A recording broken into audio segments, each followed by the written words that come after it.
ఈ video part 2 వీడియోకు కొనసాగింపు. మీరు పార్ట్ 1, పార్ట్ 2 వీడియో చూసిన తరువాతే ఈ వీడియో చూడండి, లేదంటే కన్ఫ్యూజ్ అవుతారు. పార్ట్ 1, పార్ట్ 2 వీడియో లింక్లను డిస్క్రిప్షన్లో ఉంచాము. మహారాజా రంజిత్ సింగ్ తన భర్త ప్రాణాలను కాపాడినందుకు వఫా బేగం చాలా సంతోషించింది. కోహినూర్ను మహారాజా రంజిత్ సింగ్ కు బహుమతిగా ఇచ్చింది. మహారాజా రంజిత్ సింగ్ సిక్కుల సామ్రాజ్యం రాజు. ఆ సమయంలో భారతదేశంలో ఆంగ్లేయుల పాలన ఉండేది. అందువల్ల అతని ఇంటికి చాలా మంది ఆంగ్ల అధికారులు వస్తూపోతూ ఉండేవారు. కోహినూర్ను పొందిన తరువాత ఆంగ్ల అధికారులు వారి ఇంటికి వెళ్లినప్పుడల్లా అతను కోహినూర్ను గర్వంగా చూపించి దానిని ప్రశంసించేవాడు. అతను తరచుగా దీపావళి, దసరా వంటి పెద్ద పండుగల సమయంలో దానిని తన చేతికి కట్టుకుని ప్రజల మధ్య తిరిగేవాడు.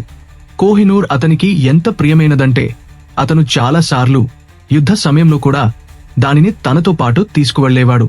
ప్రారంభంలో కోహినూర్ మహారాజా రంజిత్ సింగ్ వద్దకు వచ్చినప్పుడు అతను చాలా ముఖ్యమైన యుద్ధాలు గెలిచాడు.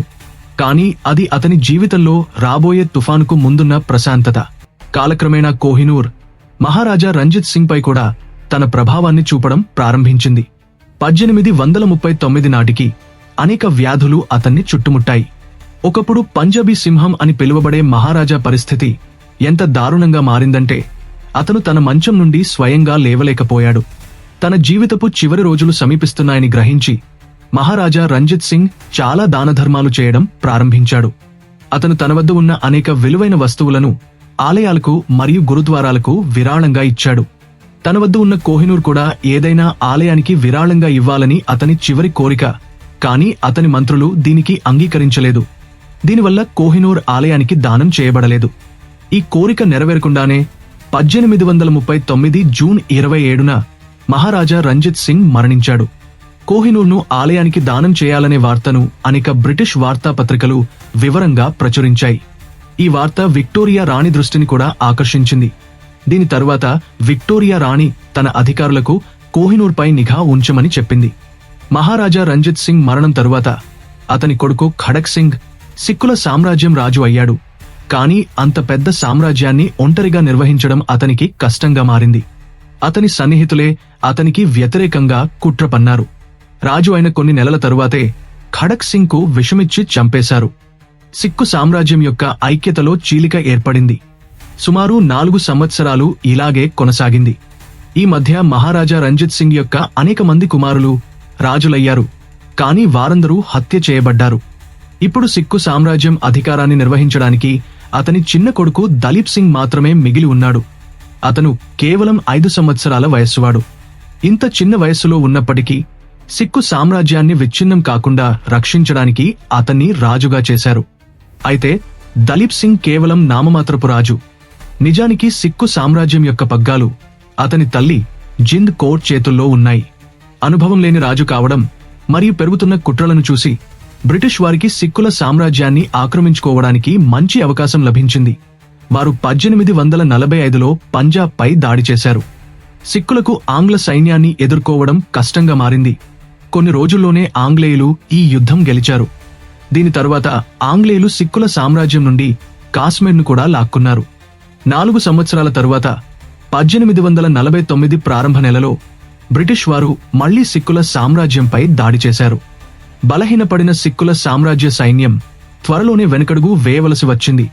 1849 మార్చి 29న ఆంగ్లేయులు లాహోర్ కోటను స్వాధీనం చేసుకున్నారు. ఆంగ్లేయులు సిక్కులకు లాహోర్ ఒప్పందాన్ని ప్రతిపాదించారు. దానిని వారు బలవంతంగా అంగీకరించవలసి వచ్చింది. ఈ ఒప్పందం తరువాత బ్రిటిష్ వారు మహారాజా దలీప్ సింగ్ కు 50,000 పౌండ్ల వార్షిక పెన్షన్ ఇవ్వాలని ప్రకటించారు. దీని విలువ నేడు సుమారు 55 కోట్ల రూపాయలు. దీని తరువాత ఆంగ్లేయులు అతని తల్లి జింద్ కౌరును జైలులో పెట్టి దలీప్ సింగ్ ను విక్టోరియా రాణి వద్దకు లండన్ కు పంపారు. ఈ విధంగా ఆంగ్లేయులు సిక్కుల సామ్రాజ్యం యొక్క విచ్ఛిన్నమైన అధికారం యొక్క చివరి ఆశను కూడా శాశ్వతంగా ముగించారు. సిక్కు సామ్రాజ్యాన్ని ఆక్రమించుకున్న తరువాత గవర్నర్ జనరల్ లార్డ్ డల్హౌసీ కోహినూర్ను తీసుకోవడానికి స్వయంగా లాహోర్ కోటకు వచ్చారు. ఇక్కడ నుండి కోహినూర్ను పొందిన తరువాత అతను 1850 ఏప్రిల్ 6న ఒక ఓడలో విక్టోరియా రాణి వద్దకు బ్రిటన్ కు పంపాడు. కోహినూర్ను బ్రిటన్ కు తీసుకువెళ్లే ఓడ మార్గంలో అనేక కష్టాలను ఎదుర్కొంది. ఓడ సముద్రంలో ఉన్నప్పుడు ఒక పెద్ద తుఫాను కారణంగా ఓడ మునిగిపోయే స్థాయికి చేరుకుంది. ఏదో విధంగా సుమారు 3 నెలల తరువాత 1850 జూన్ 29న ఓడ బ్రిటన్కు చేరుకుంది. దీనిని బ్రిటన్కు ఇంత రహస్యంగా పంపించారు. ఓడలో ఉన్న ఒక్క వ్యక్తికి కూడా దానిలో కోహినూర్ ఉందని తెలియదు. దీని తర్వాత కోహినూర్ను విక్టోరియా రాణి వద్దకు చేరవేశారు. తరువాత ఈ వార్త ప్రజలకు తెలిసినప్పుడు ప్రజలు దానిని చూడటానికి ఉత్సాహంగా ఉన్నారు. ప్రజల భారీ డిమాండ్ రావడంతో దానిని 3 సంవత్సరాల తరువాత ప్రజలకు చూపించడానికి లండన్లోని క్రిస్టల్ ప్యాలెస్లో ఉంచారు. దానిని చూడటానికి లండన్లో భారీ జనసమూహం తరలివచ్చింది. లండన్లో ఇంత పెద్ద జనసమూహం ఇంతకు ముందు ఎప్పుడూ చూడలేదని కూడా అంటారు. కాని అక్కడి ప్రజలు కోహినూర్ను చూసినప్పుడు వారికి అది అస్సలు నచ్చలేదు. ప్రజల ప్రతిస్పందన వార్త విక్టోరియా రాణి వద్దకు చేరుకున్నప్పుడు ఆమె చాలా బాధపడింది. ఆమె కోహినూర్ను మరింత ఆకర్షణీయంగా మార్చడానికి దానిని యూరోపియన్ శైలిలో సానబట్టమని ఆదేశాలు ఇచ్చింది. దానిని ఆమె కిరీటంలో సులభంగా అమర్చగలిగేలా ఆకారం ఇవ్వాలని ఆమె కోరుకుంది. సుమారు 38 రోజుల తరువాత దానిని సానబట్టి విక్టోరియా రాణి కిరీటంలో అమర్చారు. మళ్లీ సానబట్టిన తరువాత ఈ వజ్రం సుమారు 105 క్యారెట్ల వరకు మాత్రమే ఉంది. కోహినూర్ను తన కిరీటంలో అమర్చుకున్న తరువాత విక్టోరియా రాణి దానిని తన చివరి శ్వాస వరకు ధరించింది. ఆమె మరణం తరువాత కూడా దీనిని ఏ రాజుకు కాకుండా మహారాణులకు మాత్రమే ధరింపజేశారు. దీని గురించి ఏర్పడిన నమ్మకాన్ని బ్రిటిష్ వారు కూడా ఎక్కడో ఒక చోట నమ్ముతున్నారు. నమ్మకం ప్రకారం కోహినూర్ను ఏ పురుషుడు తన వద్ద ఉంచుకున్నా అతనికి నష్టం జరుగుతుంది. కాని కోహినూర్ శాపం ఏ స్త్రీపై ప్రభావం చూపదు. అందువల్ల తరతరాలుగా దీనిని బ్రిటన్ మహారాణులు ఉపయోగించారు. తరువాత అది బ్రిటన్ యొక్క వారసత్వ సంపదగా మిగిలిపోయింది.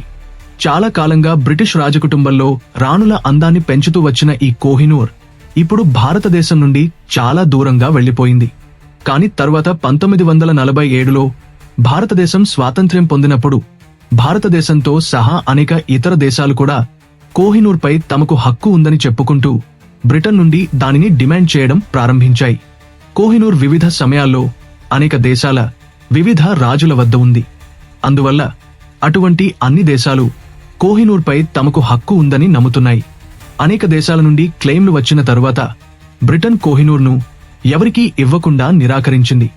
ఇప్పటి వరకు భారతదేశం, పాకిస్తాన్, ఆఫ్ఘనిస్తాన్ మరియు ఇరాన్ కోహినూర్పై తమ హక్కును చెప్పుకున్నాయి. భారత ప్రభుత్వం దీనిని బ్రిటన్ నుండి భారతదేశానికి పంపమని చాలా సార్లు అభ్యర్థించింది. కాని బ్రిటన్ ప్రతిసారి దానిని తిరిగి ఇవ్వడానికి సంకోచిస్తూ ఉంది. భారతదేశం స్వాతంత్ర్యం పొందిన వెంటనే 1947 మరియు 1953లో దీనిపై తన హక్కును చెప్పుకుంది. కాని బ్రిటిష్ ప్రభుత్వం ఇది చర్చనీయం కాదు అని పేర్కొంటూ భారతదేశానికి ఇవ్వడానికి నిరాకరించింది. కాని అప్పటికి భారత ప్రభుత్వం దానిని పొందే ఆశను వదులుకోలేదు. 2000 సంవత్సరంలో భారతదేశానికి చెందిన చాలా మంది ఎంపీలు ఒక సంతకం చేసిన పత్రాన్ని బ్రిటన్కు పంపి కోహినూర్ను తిరిగే భారతదేశానికి ఇవ్వాలని డిమాండ్ చేశారు. కాని ప్రతిసారిలాగే ఈసారి కూడా భారతదేశానికి నిరాశే ఎదురైంది. కోహినూర్ వివిధ సమయాల్లో వివిధ దేశాలలో ఒక భాగంగా ఉందని, కాని ఇప్పుడు సుమారు 150 సంవత్సరాలుగా బ్రిటిష్ వారసత్వంలో ఒక భాగంగా ఉందని చెబుతూ బ్రిటన్ భారతదేశం యొక్క ఈ డిమాండ్ను తిరస్కరించింది. అందువల్ల దానిని భారతదేశానికి తిరిగి ఇవ్వలేమని చెప్పారు. ఈ సంఘటన జరిగిన 15 సంవత్సరాల తరువాత 2015లో శశి థరూర్ను ఒక ఉపన్యాసం ఇవ్వడానికి ఆక్స్ఫర్డ్ విశ్వవిద్యాలయానికి ఆహ్వానించారు. ఆ ఉపన్యాసంలో అతను 200 సంవత్సరాలలో భారతదేశం నుండి దోచుకున్న ఆస్తుల గురించి బ్రిటిష్ వారిని తీవ్రంగా విమర్శించాడు. ఈ సమయంలో అతను కోహినూర్ మరియు ప్రస్తుతం బ్రిటన్ వద్ద ఉన్న ఇతర భారతీయ వారసత్వ ఆస్తులను కూడా ప్రస్తావించాడు. దీని ఒక సంవత్సరం తరువాత 2016లో ఒక ఎన్జీఓ సుప్రీంకోర్టులో పిటిషన్ దాఖలు చేసింది. అందులో భారత ప్రభుత్వం నుండి బ్రిటన్ దొంగిలించిన కోహినూర్ను తిరిగి భారతదేశానికి తీసుకురావడం గురించి అనేక ప్రశ్నలు అడిగారు. తరువాత ఈ కేసు విచారణ జరిగినప్పుడు భారత ప్రభుత్వం తరపున సొలిసిటర్ జనరల్ రంజిత్ కుమార్ వాదించారు. విచారణలో అతను బ్రిటన్ కోహినూర్ను సిక్కు సామ్రాజ్యం రాజు దలీప్ సింగ్ నుండి ఒక ఒప్పందం ప్రకారం పొందిందని పేర్కొన్నాడు. అతని వాదన ఆధారంగా సుప్రీంకోర్టు బ్రిటన్ కోహినూర్ను దొంగిలించిందన్న వాదనను కొట్టివేసింది. కోహినూర్ కథ ఇంకా ముగియలేదు. దీనిపై ఇంకా చర్చలు, వాదనలు కొనసాగుతున్నాయి. భవిష్యత్తులో ఈ వజ్రం ఎవరికి దక్కుతుందో వేచి చూడాలి.